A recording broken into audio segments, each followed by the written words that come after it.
भूख का भी, प्यास का भी। जब एक हो जाओगे, ये लोग कहते हैं ना कि मैं प्रकाश देखता हूं, मैं प्रकाश में रहता हूं, मैंने मंजिलें तय कर ली, झूठे।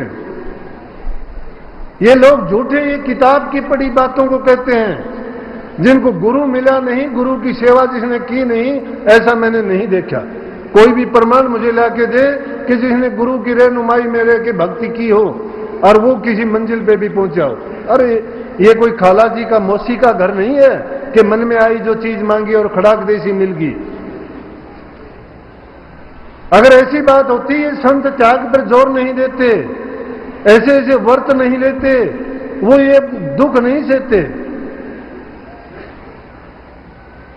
बड़ा कठिन मार्ग है, लेकिन संतों की मौज देखो। इस युग में तो उस कठिन को भी सरल करके बता दिया कि प्रेमियों, एक ही चीज तुम्हें काम देगी कि गुरु के बन जाओ, लेकिन सच्चे दिल से, पूरे विश्वास से, श्रद्धा से अपने आप को अर्पण करो। जिस प्रकार से मैं अर्जुन देव की बात जो आपको बताने जा रहा हूं, उन्होंने उस समर्पण की बात कहता हूं कि ये गुरुवाई उनको ऐसे ही नहीं मिली, और जो इस पद के लिए काबिल होता है उसके लिए अनेकों लोग उठते हैं, तरह तरह की ऐसी बातें तैयार की जाती हैं कि ताकि उसको इस चीज से वंचित कर दिया जाए। क्योंकि जिनको दूसरी चीजों की लोलुपता होती है, वो नाम को, गुरु को, सत्संग को कुछ नहीं समझते हैं। बात बड़ी कठिन है, कहना भी बड़ा कठिन है, अपनाना तो बहुत ही कठिन है। तो जब पृथ्वीचंद को बुला के उन्होंने कहा, लेकिन पृथ्वीचंद जी ने पहले ही अंदाजा लगा लिया, और उसकी घरवाली भी ऐसे ही विचारों की थी। जिसके दिल में श्रद्धा, यकीन नहीं होती, उनको गुरु की प्रतीति और प्रीति भी नहीं होती, वो नहीं समझते कुछ भी। हालांकि उनके पिताजी थे वो, और बड़े लड़के होने के नाते सारा काम करते थे, संगत में सारा काम, खेती बाड़ी का, सेवा का संभालना, या दूसरे जितने भी तोहफे, उपहार, जो भी चीजें गुरु को भेंट की जाती थी, भेंट पूजा को सभी वो संभालता था। बड़ा खुश रहता था उस काम में, लेकिन गुरु के हुक्म की कीमत नहीं समझता था। रामदास जी ने उनको बुला के कहा कि बेटा पृथ्वीचंद, बोले कि हाँ पिताजी। बोला कि आपको लाहौर जाना पड़ेगा, सहारी मल के लड़के की शादी है और हम नहीं जा सकेंगे, आप जाओ। सोच समझ के उसने तो फटाक देसी कह दिया। उसने, उसकी पत्नी ने फैसला पहले ही कर लिया था। कहने लगा पिताजी मुझे तो यहां बहुत काम है, मुझे तो इतने काम है कि कहीं सेवा संभालना, संगत की इधर उधर की देखभाल करना, खेती का सारा काम संभालना, मैं तो जाके क्या करूंगा। लेकिन संगत में पहले से इस बात का था यकीन कि रामदास जी की जगह गुरु तो अर्जुन देव जी बनेंगे, क्योंकि उनके ख्यालात परोपकार के थे, परमार्थ के थे, श्रद्धा थी उनके दिल में, हमेशा हाथ बांधे गुरु के हुक्म को मंत्र मान के जानते थे। और कहने लगे पिताजी महादेव वैसा ही भोला डोला है। महादेव तो बाद के जीवन में अपना घर बार त्याग के बड़ा त्यागी था, घर छोड़ के ही चला गया था, नहीं रहा वो। अब कहने लगा जब गुरुजी ने ये बात सुनी कि जिसको उन्होंने सब कुछ सौंप रखा, और उससे ये जवाब सुना, अरे पिता की आज्ञा का, गुरु की आज्ञा की जिसने अवहेलना कर दी, जो पुत्र माता पिता की आज्ञा का पालन नहीं करता, जो शिष्य गुरु की आज्ञा का पालन नहीं करता, जो मरीज डॉक्टर और वैद्य के बताए नियम का पालन नहीं करता, जो कर्मचारी हुकूमत और सरकार के बताए हुए नियमों पर नहीं चलता, और जो कोई अपराधी न्यायालय द्वारा दिए हुए दंड को नहीं मानता, यूं समझो कि उसको तो उससे हजारों गुना दंड भोगना पड़ता है।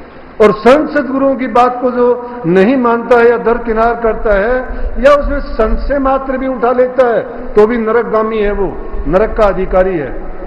लेकिन ये कलाम जो मैं कहता हूं, ये उन प्रेमियों के प्रति है जो अपना कल्याण चाहते हैं। ये बात सबके प्रति नहीं हो सकती, लेकिन फिर भी श्रद्धावान आदमी इसको अपने दिल में जो रख लेंगे, उसके अगर कल्याण में इतना भी फर्क आ जाए तो मेरे से आके कह देना।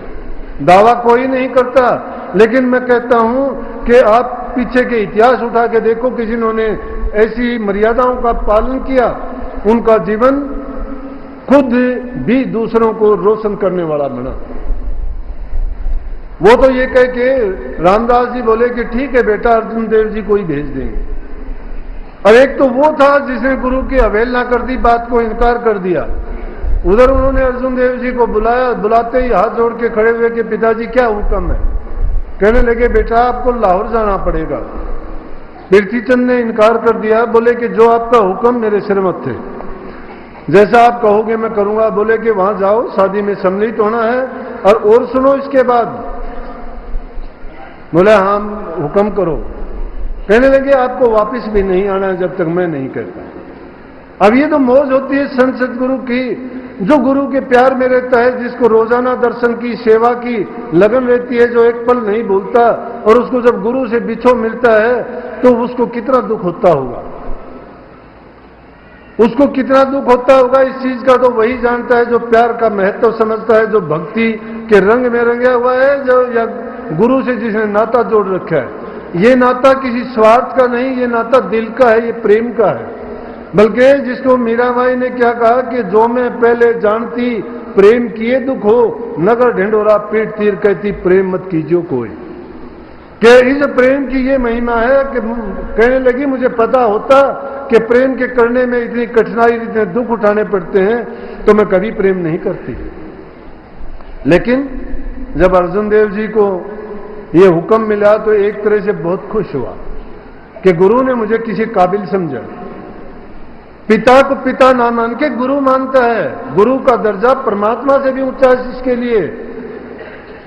जो गुरु को परमात्म रूप नहीं समझता, गुरु के वचन का जो पालन नहीं करता, वो जीव जानो अपघाती हैं, नरकगामी हैं, उनका कभी कल्याण नहीं होता। उन्होंने कहा जब वो शादी का टाइम था, अर्जुन देव जी वहां चले गए और गए हुए 3 महीने हो गए, रामदास जी ने कोई संदेशा नहीं भेजा, नहीं बुलाया उनको। दिन गिनते उंगलियों पे कि आज भी आए, कल भी आए, आज भी कोई संदेश आए, लेकिन कोई संदेशा नहीं आया। अब लाहौर का और वहां का अमृतसर का कितना फर्क है? 25-26 किलोमीटर का, 25-26 मील का, 53-56 किलोमीटर होगा, इतना ही अंतर है। लेकिन कोई कुछ नहीं आया। देखते देखते उसके मन में, लेकिन जो इस प्रकार की तड़फ जिसकी होती है ना, वो भक्ति में गुजरती है। भक्ति है क्या? सिमरन है क्या? कि जिस सच्ची चीज को लगन से तुम हमेशा याद करते हो। एक प्रेमी अपनी प्रेमिका को याद करता है, एक शिष्य अपने गुरु को याद करता है। जिस प्रकार से पपैया स्वाति बूंद के लिए तड़पता है, इसी प्रकार से एक शिष्य अपने गुरु को हमेशा यूं ही याद करता रहता है कि पल पल छिन छिन मुझे दर्शन मिलते रहे। जैसे एक पतिव्रता स्त्री अपने पति की ओर निहारती रहती है, सांस सांस को गिनती है। जैसे एक माँ अपने पुत्र को पैदा होने के बाद देखती रहती है, उसको थोड़ी खांसी आती है तो उसकी चिंता करती है, थोड़ा वो रात को अगर करवट भी बदलता है तो भी उसको उठा के देखती है, कोई दिक्कत तकलीफ तो नहीं है। लेकिन जब वो समर्पण कर देता है तो गुरु भी शिष्य को इसी तरह से संभाल लेता है। परंतु यकीन जिसके दिल में नहीं है, वो क्या ऐसी बातों को अपनाएगा और क्या अपने जिंदगी में उतारेगा। हम देखा देखी में कह तो देते हैं कि गुरु को कहते तूने उसका काम कर दिया, मेरा भी कर दे।